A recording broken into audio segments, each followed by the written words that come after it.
kita perkirakan anaknya rata-rata 3 sampai 4. Berarti setiap keluarga bisa menerima minimal rata-rata bisa Rp30.000 per hari. Kita sebutkan PPN barang mewah tadi, ya. Kan sama seperti sekarang ada yang 0% dikecualikan, ada yang 11%, ada PPNBM yang itu. Jadi kan sama ya. Tentang penetapan upah minimum tahun 2025.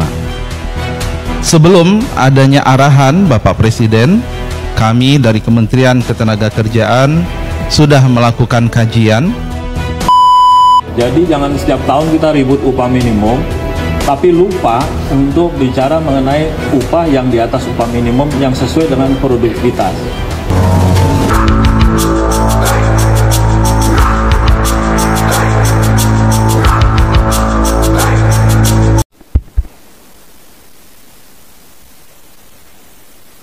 Bismillahirrahmanirrahim. Assalamualaikum warahmatullahi wabarakatuh. Selamat sore, Shalom, Om Swastiastu, Namo Buddhaya. Saudara-saudara sekalian yang saya hormati, baru saja kami melaksanakan suatu rapat terbatas untuk membahas beberapa masalah, tapi yang terutama adalah membahas masalah upah minimum tahun 2025. Sebagaimana kita ketahui, upah minimum ini merupakan jaringan pengaman sosial yang sangat penting bagi pekerja yang bekerja di bawah 12 bulan dengan mempertimbangkan kebutuhan hidup layak. Untuk itu, penetapan upah minimum bertujuan untuk meningkatkan daya beli pekerja dengan tetap memperhatikan daya saing usaha. Menteri Tenaga Kerja mengusulkan kenaikan upah minimum sebesar 6%.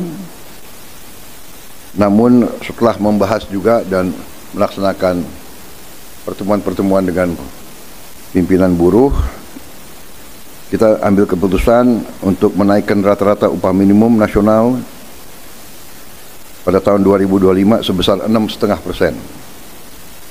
Untuk upah minimum sektoral akan ditetapkan oleh Dewan Pengupahan Provinsi, Kota, dan Kabupaten. Ketentuan lebih rinci terkait upah minimum akan diatur oleh Peraturan Menteri Ketenagakerjaan. Saudara-saudara sekalian, kesejahteraan buruh adalah sesuatu yang sangat penting. Kita akan perjuangkan terus perbaikan kesejahteraan mereka, dan tadi juga di hadapan pimpinan buruh perwakilan saya juga menyampaikan bahwa program-program kami termasuk makan bergizi untuk anak-anak dan ibu hamil juga kalau dihitung merupakan suatu tambahan kesejahteraan, karena buruh tentunya punya keluarga dan punya anak. Kalau kita rinci program bergizi ini, nanti rata-rata minimumnya atau rata-ratanya kita ingin memberi indeks per anak per ibu hamil itu Rp10.000 per hari, kurang lebih. Kita ingin 15.000, tapi kondisi anggaran mungkin 10.000 kita hitung untuk daerah-daerah itu cukup bermutu dan bergizi. Kalau rata-rata keluarga golongan yang berada dalam keadaan katakanlah di desil bawah itu, kita perkirakan anaknya rata-rata 3 sampai 4. Berarti setiap keluarga bisa menerima minimal rata-rata bisa Rp30.000 per hari. Ini kalau 1 bulan ini bisa 2,7 juta. Jadi kalau ini semua dengan bantuan bansos dan perlindungan sosial lainnya, termasuk PKH ya, dan bantuan lain, saya kira upaya pemerintah untuk mengamankan semua lapisan masyarakat, di antaranya kelompok buruh, saya kira sudah sangat maksimal pada saat ini. Tentunya kita ingin perbaiki di saat-saat mendatang. Saya kira sementara itu keterangan saya, dan mungkin kalau ada keterangan lebih rinci mungkin nanti akan kita sampaikan. Ya, mungkin tidak ada tanya jawab pada saat ini. Saya kira demikian. Terima kasih. Yang selama ini berjalan, ya jalan aja seperti biasa. Tidak ada perubahan di dalam PPN 12%, ya. Udah ya, ditegaskan.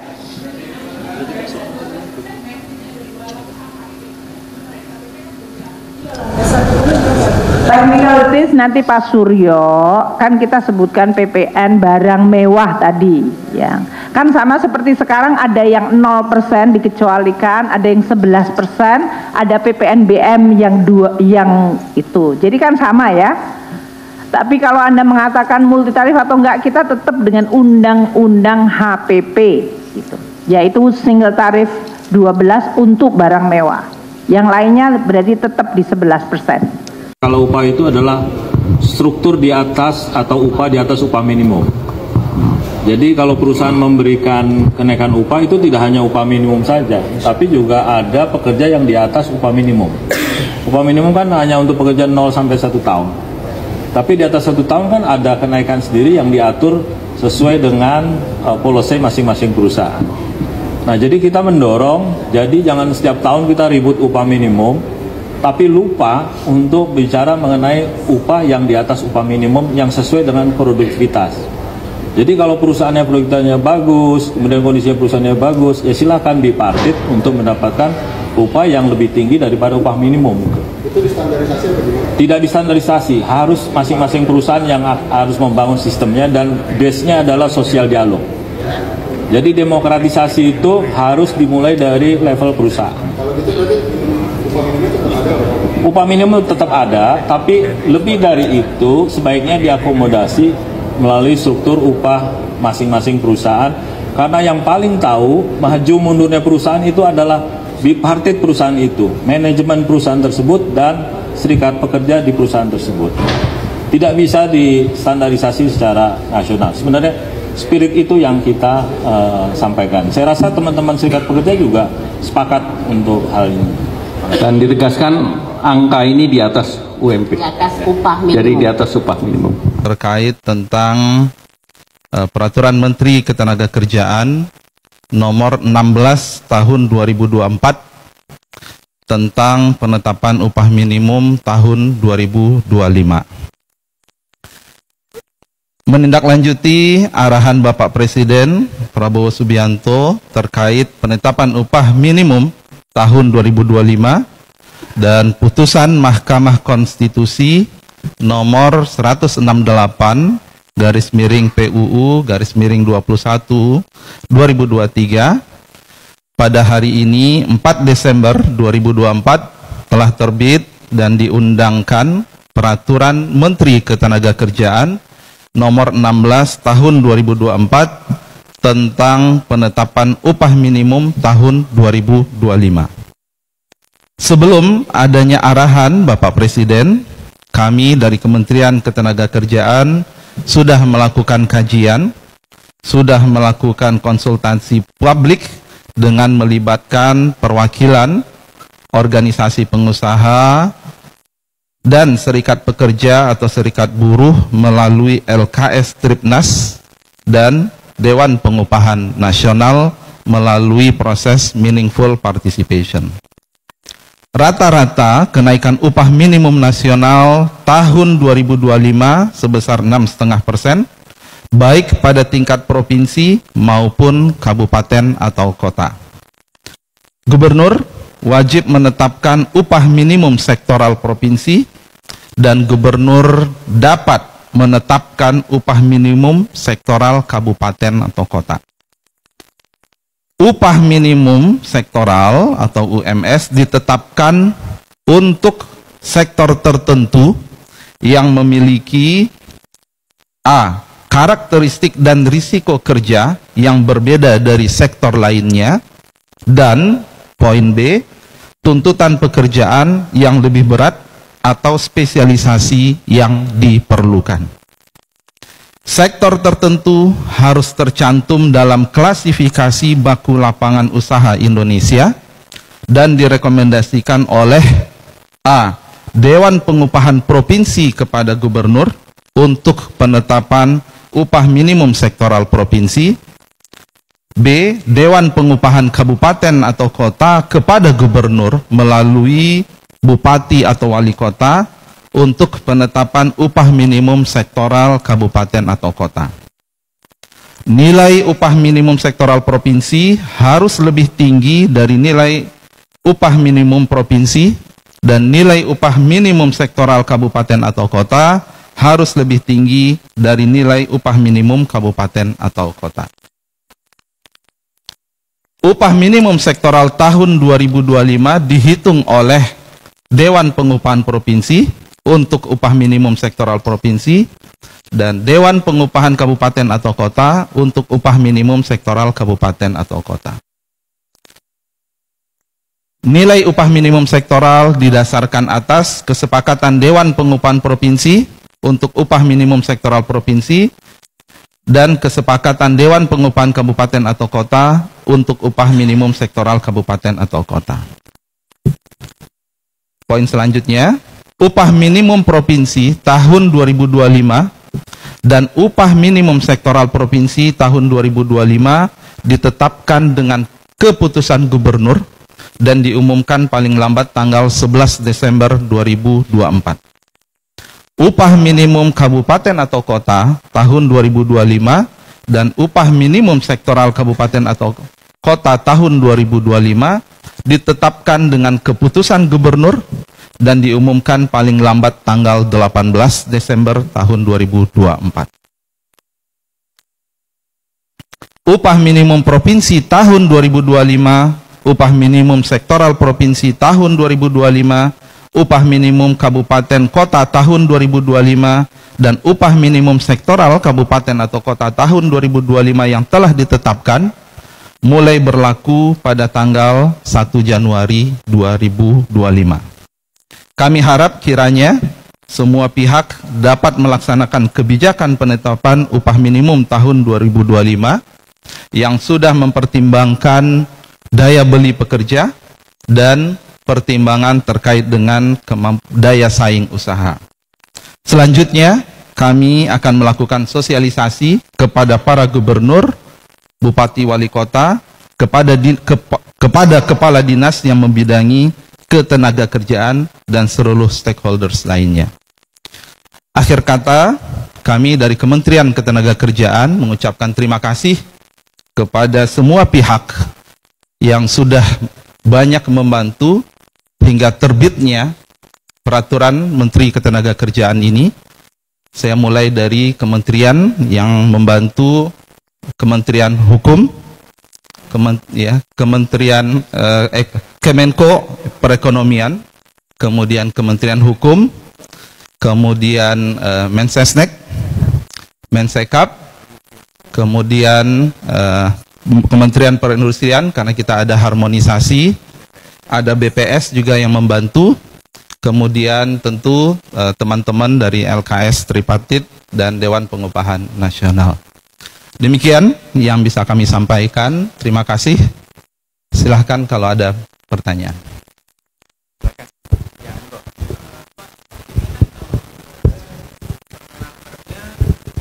Ada formula ya Pak, seperti 4 peraturan tentang upah minimum lainnya.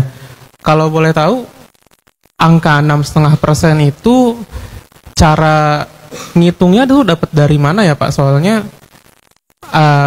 saya konfirmasi ke pengusaha juga mereka mempertanyakan itu 6,5% tuh dapat dari mana? Itu yang pertama Pak. Terus yang kedua, untuk tadi kan salah satu pertimbangannya untuk meningkatkan daya beli dan daya saing usaha Dan itu, memperhatikan daya dan saing memperhatikan daya saing usaha.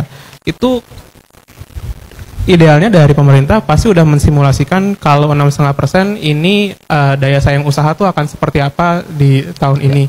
Boleh di bagi nggak Pak itu hasil simulasinya kayak gimana? Itu dulu, makasih Pak. Baik, terima kasih ya. Yang pertama, sekali lagi yang harus kita perhatikan bahwa peraturan ini hanya berlaku untuk tahun 2025. Ya, jadi ini adalah respons kita ketika sudah ada keputusan MK, kemudian kami melakukan kajian. Ya, kita ada beberapa kajian dengan yang pertama terkait dengan kita membaca ya pertumbuhan ekonomi, ya inflasi, kita melihat tren kenaikan upah dalam 3-4 tahun terakhir, ya, dan sebenarnya kajian itu sudah kita sampaikan juga sebenarnya kepada teman-teman dari pengusaha. Ya, atas dasar itulah kemudian kita usulkan ke Pak Presiden, dan kemudian Pak Presiden mengambil kebijakan untuk meningkatkan daya beli sehingga akhirnya itu menjadi 6,5%. Ya, kemudian tadi apa yang kedua? Iya, itu tadi. Jadi kita sudah sampaikan, artinya untuk tahun 2025 kita hanya ada angka 6,5%. Dan sesudah ini kami akan bekerja keras untuk merumuskan kembali bersama dengan teman-teman pengusaha dan serikat pekerja bagaimana kita bisa memiliki rumus yang bersifat lebih long term, gitu ya. Dan ini tentu membutuhkan waktu, ya. Kita harus duduk bersama, kemudian banyak ya variabel-variabel dan sejauh mana variabel itu signifikan dan seterusnya, dan itu semua butuh waktu nanti. Ya.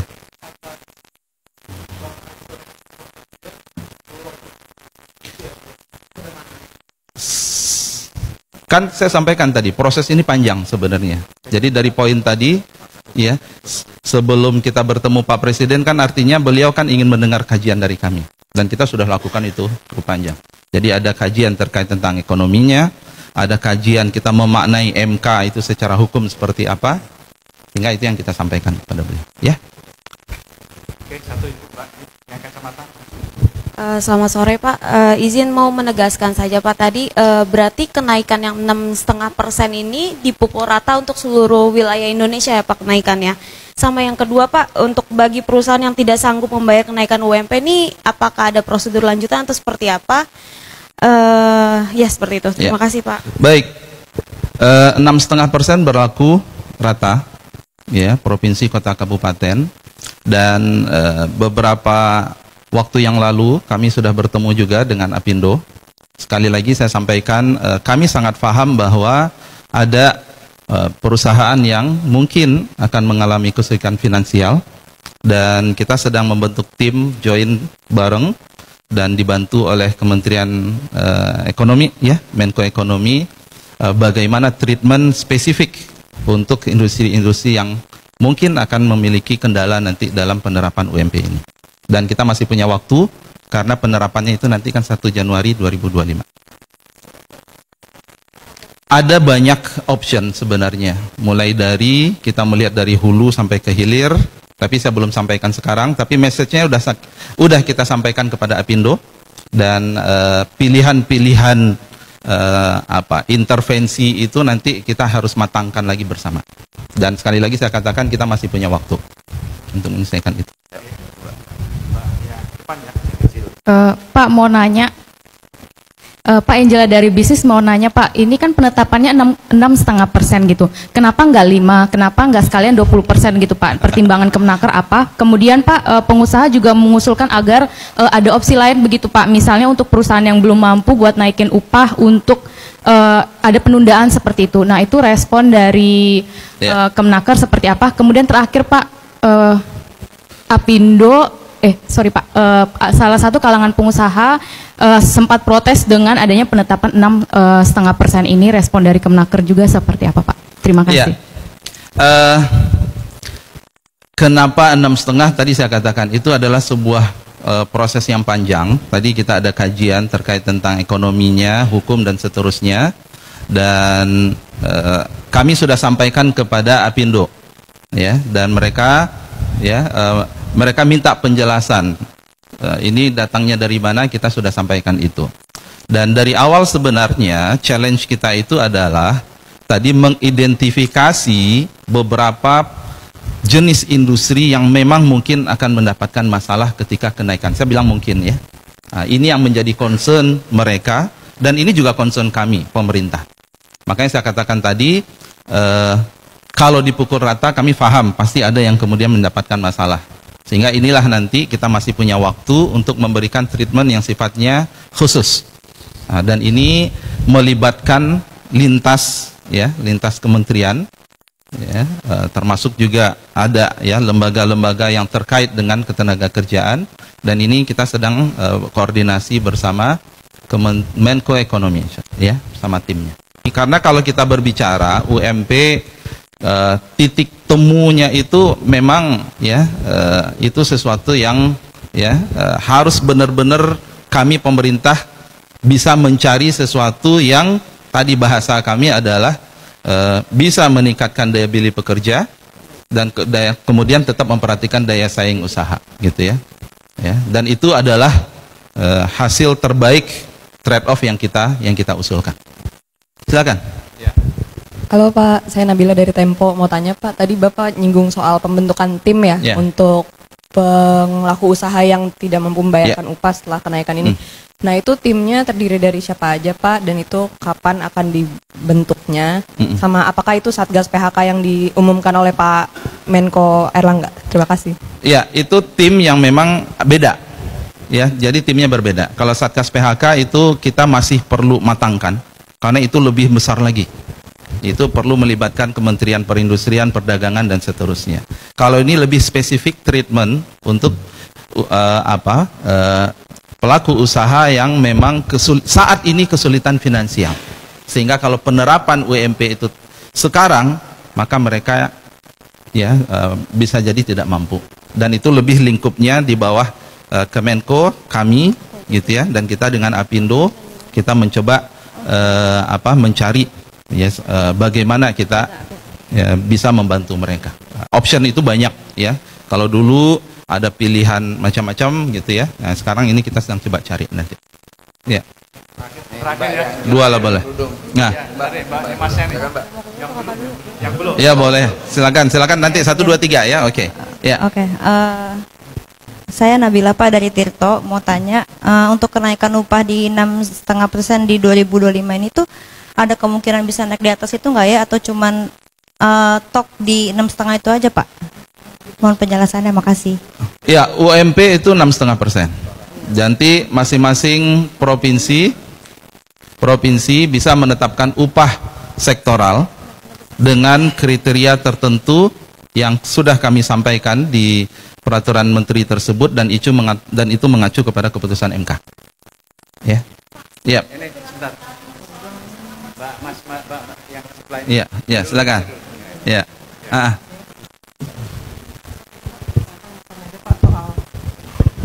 Soal ini Pak, misalkan perusahaan itu mampu tapi nggak mau menetapkan UMP 6,5%, itu apakah ada sanksi?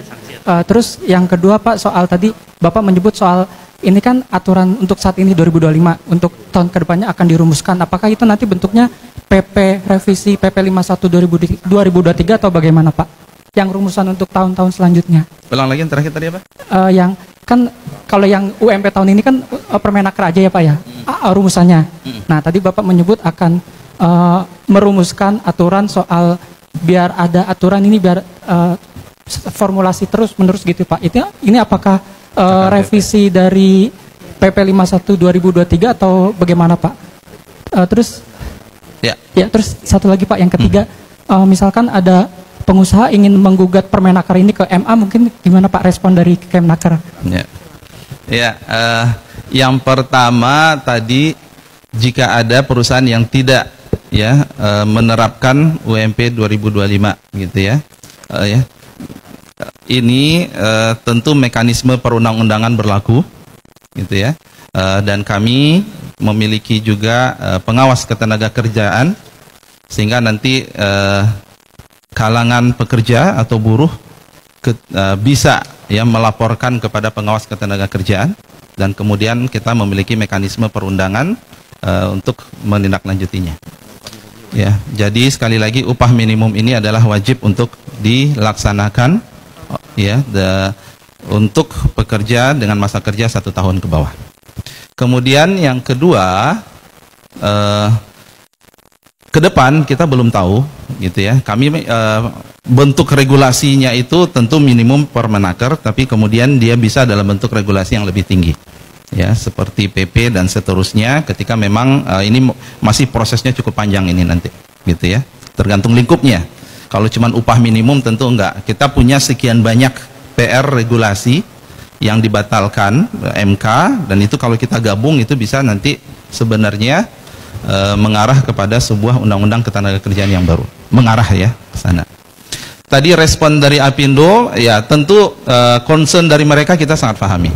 Ya, atas dasar itulah dengan sebuah semangat kita ingin mencari solusi, maka kemudian inisiatif, ayo bagaimana cara kita memproteksi, membantu pelaku usaha yang bermasalah. Jadi semangatnya adalah semangat untuk mencari solusi.